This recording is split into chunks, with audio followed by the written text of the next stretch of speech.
Hi, my name is Laura Smith, and welcome to my design portfolio. I created this website in order to display and explain the various projects I've worked on for my Master of Arts in Professional Communication degree. The goal for my portfolio is to show that I've mastered the 6 competencies established by my graduate program.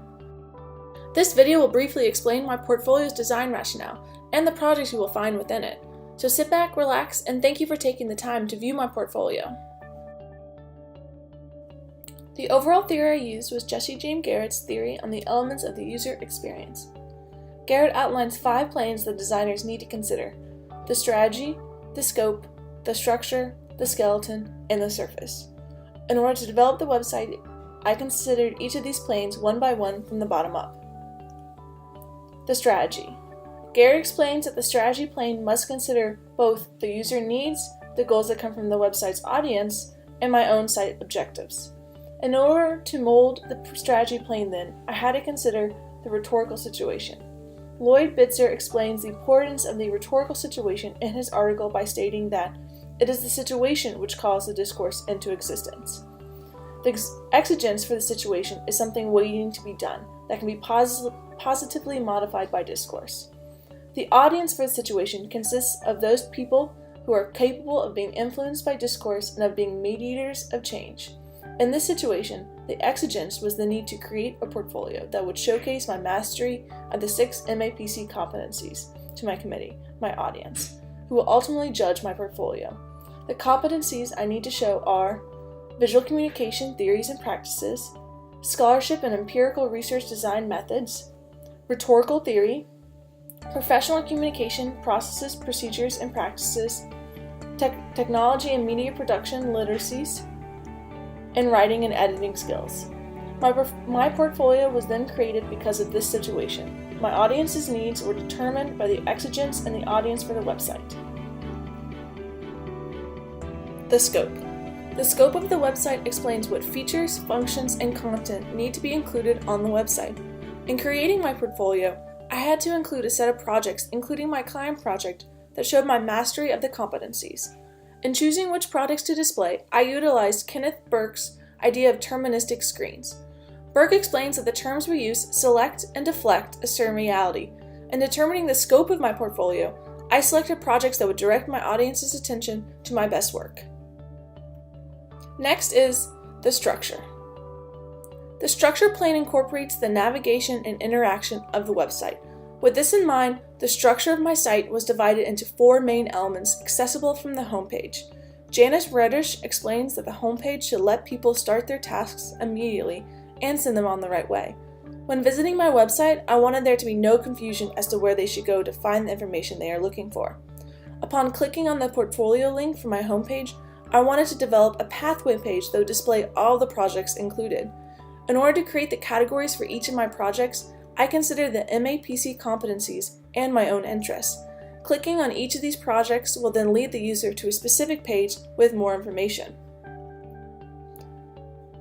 Next is the skeleton. The skeleton plane determines the layout of the information and elements on the web page.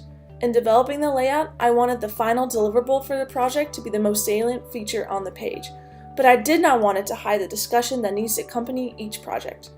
In order to facilitate these needs, I displayed the final product next to a set of anchor links that would take the user to the information they might be looking for. While developing the rest of the layout, I followed many of Steve Krug's guidelines. I made sure that the most important elements of my website, my client project, my portfolio, and my individual projects are available on every page in the persistent navigation. I also made sure to include a button back to the home page, a logo, and a page name on every page. In order to develop the layout of the homepage, I wanted to make it simple with only 4 options, so when users select the first reasonable option, it will most likely be the option they are looking for. Next is the surface plane. The surface plane concerns the visual design of the website, its look and feel. In regards to the homepage, I considered Reddish's idea that the homepage should establish the brand and personality of the website. I wanted to present myself as a designer. In order to do so, I created a clean look with minimal noise.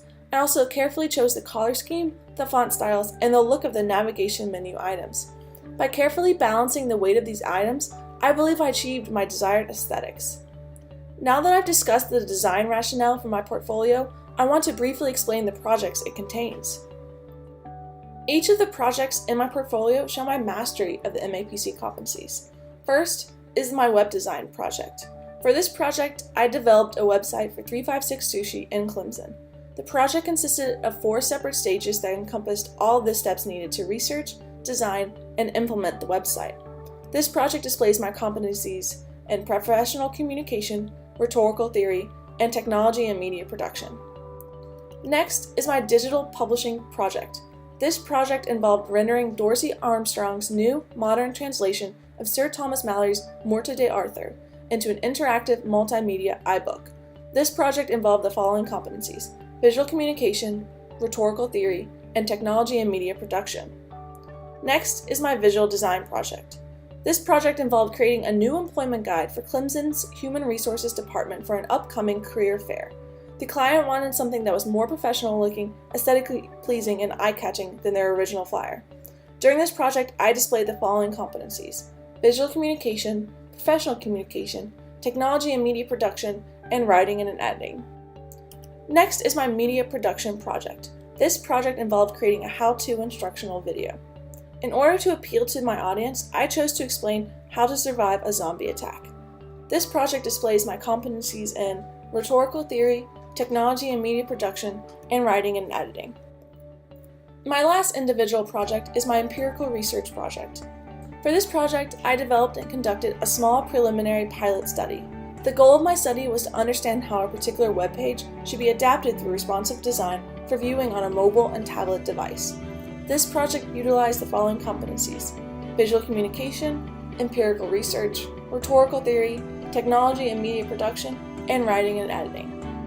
Lastly, my client project, which focused on redesigning Clemson's Office of Sponsor Programs, demonstrated all of the competencies: visual communication, empirical research, professional communication, rhetorical theory, technology and media production, and writing and editing.